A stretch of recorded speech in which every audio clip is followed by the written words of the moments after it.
Good morning. Comparative accounts की series में general introduction of respiratory system in vertebrates हमने इससे पहले वाले वीडियो में किया था। आज बात करेंगे respiratory system of scoliodon. Scoliodon common name dogfish, aquatic animal है, जलीय जंतु है और मुख्य रूप से श्वसन के लिए डिज़ोल्व ऑक्सीजन इन वाटर के ऊपर डिपेंड रहता है। मेन रेस्पिरेटरी ऑर्गन्स जो हैं वो गिल्स होते हैं और एक्वेटिक रेस्पिरेशन वाटर में डिज़ोल्व ऑक्सीजन की सहायता से गैसीय एक्सचेंज के प्रोसेस को परफॉर्म करता है।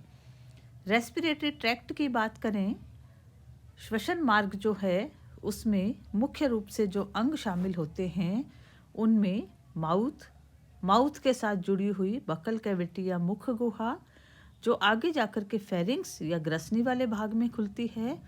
ग्रसनी वाले भाग में उपस्थित गिल स्लिट्स जो कि एक्सटर्नल और इंटरनल गिल स्लिट्स की फॉर्म में प्रेजेंट होते हैं। पैसेज ऑफ वाटर, जल के जाने का मार्ग इन सभी ऑर्गन्स के से बीच में यहाँ पर निर्धारित होता है और वाटर की एंट्री हमेशा जो होती है वो माउथ वाले ओपनिंग के थ्रू होती है। वाटर जो माउथ से एंटर करता है, गिल्स से होकर के गुजरता है, गिल लैमिला से होकर के गुजरता है और एक्सटर्नल गिल स्लिट्स की सहायता से, बाह्य गिल छिद्रों की सहायता से इसे बॉडी से बाहर निकाला जाता है। यहाँ हम एक डायग्राम देख पा रहे हैं। वाटर की एंट्री जब होती है, मैकेनिज्म ऑफ रेस्पिरेशन की अगर बात करें तो हम देख रहे हैं तो माउथ की ओपनिंग जो होती है उस ओपनिंग के साथ यहाँ पर वाटर जो होता है वो एंटर करता है। एंटर करने के पश्चात माउथ वाला पोर्शन जो है वो क्लोज कर दिया जाता है। बकल कैविटी में वाटर की एंट्री होती है और बकल कैविटी से यहाँ जो हम गिल स्लिट्स देख रहे हैं या गिल पाउचेस जो देख रहे हैं, ब्रेंकियल पाउचेस जिन्हें कहा जाता है, जिनमें एनिमल्स के गिल उपस्थित होते हैं, उनसे होकर के जल की धारा या वाटर करंट गुजरता है और उसके बाद में बॉडी के लेटरल साइड्स में फेरिंजियल रीजन के अंदर ये जो ओपनिंग्स यहाँ पर प्रेजेंट हैं, जिनको एक्सटर्नल गिल स्लिट्स के नाम से जाना जाता है, ये ओपन होती हैं और इनके थ्रू वाटर जो होता है उसको वापस बाहर निकाल दिया जाता है। रेस्पिरेटरी ऑर्गन्स, जैसा कि अभी हमने डायग्राम में देखा, मुख्य श्वसन अंग के रूप में गिल्स उपस्थित होते हैं। नंबर ऑफ गिल्स 5 जोड़ी pharyngeal Gill pouches 5 pair of gills को अपने साथ कंटेन करके रखते हैं और गिल पाउचेस यहाँ पर जो प्रेजेंट होते हैं वो फेरेंजियल रीजन में फेरिंग्स के पार्श्व दीवारों के पास उपस्थित होते हैं, एकांतरित क्रम में लाइन में प्रेजेंट होते हैं। हर गिल पाउच जो होता है उसके साथ 2 ओपनिंग होती है, उसके बीच में गिल प्रेजेंट होता है। एक इंटरनल ब्रेंकियल अपर्चर होता है जो कि फेरिंग्स या ग्रसनी वाले भाग में खुलता है और दूसरा एक्सटर्नल ब्रेंकियल अपर्चर होता है जो कि शरीर से बाहर वाटर करंट को निकालने का काम करता है। बात करते हैं गिल के स्ट्रक्चर की। यहाँ जो गिल्स प्रेजेंट होते हैं वो होलो ब्रैंक टाइप के होते हैं, अर्थात कंप्लीट गिल होता है। कंप्लीट गिल का अर्थ होता है कि गिल पाउचेस में जो सेप्टम प्रेजेंट होता है उस सेप्टम के दोनों तरफ लीफ लाइक प्रोजेक्शंस, लेमिलास जो होते हैं वो यहाँ पर प्रेजेंट होते हैं। यदि ये लेमिला यहाँ पर दोनों तरफ प्रेजेंट होते हैं तो ऐसे गिल्स जो होते हैं उनको होलो ब्रैंक कहा जाता है। हाफ पोर्शन यहाँ पर गिल का जो है उसे डेमी ब्रैंक और हेमी ब्रैंक के नाम से जाना जाता है।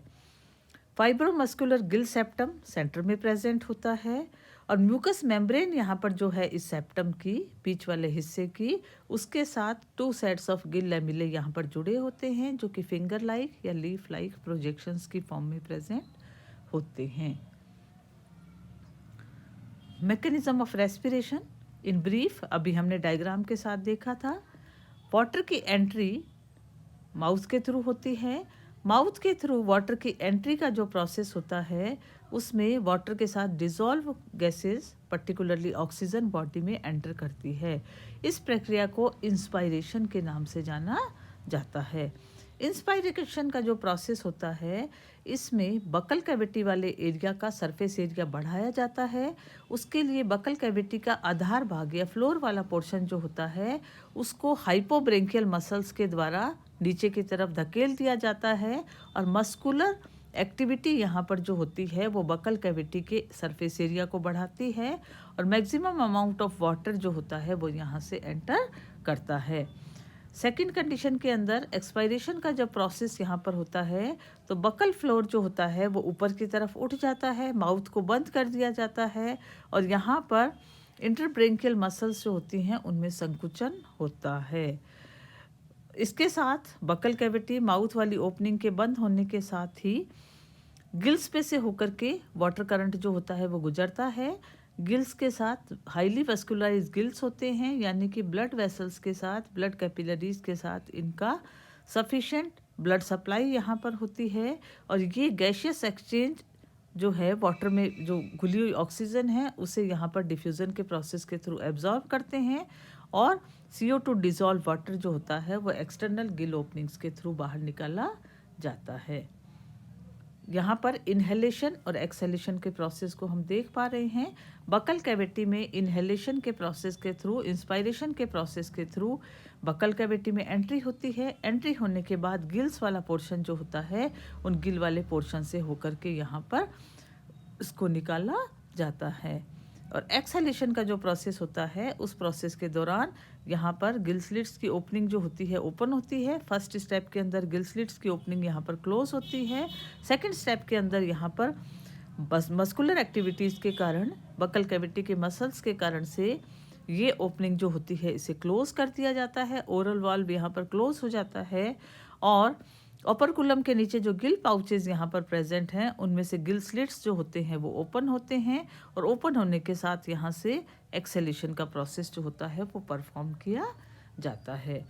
ये एक डायग्राम है जो इस बात को प्रदर्शित कर रहा है कि किस तरीके से गिल्स पर से होकर के जब यहाँ पर वाटर फ्लो करता है तो ऑक्सीजन जो होती है वो ब्लड में ट्रांसफ़र कर दी जाती है और ये प्रोसेस जो होता है इसमें ब्लड वेसल्स जो होती हैं वो मदद करती हैं। हम देख पा रहे हैं फेरिंजियल रीजन ऑफ यहाँ पर स्कोलियोडोन जो है वहाँ पर गिल्स प्रेजेंट हैं, गिल फिलामेंट्स यहाँ पर प्रेजेंट हैं।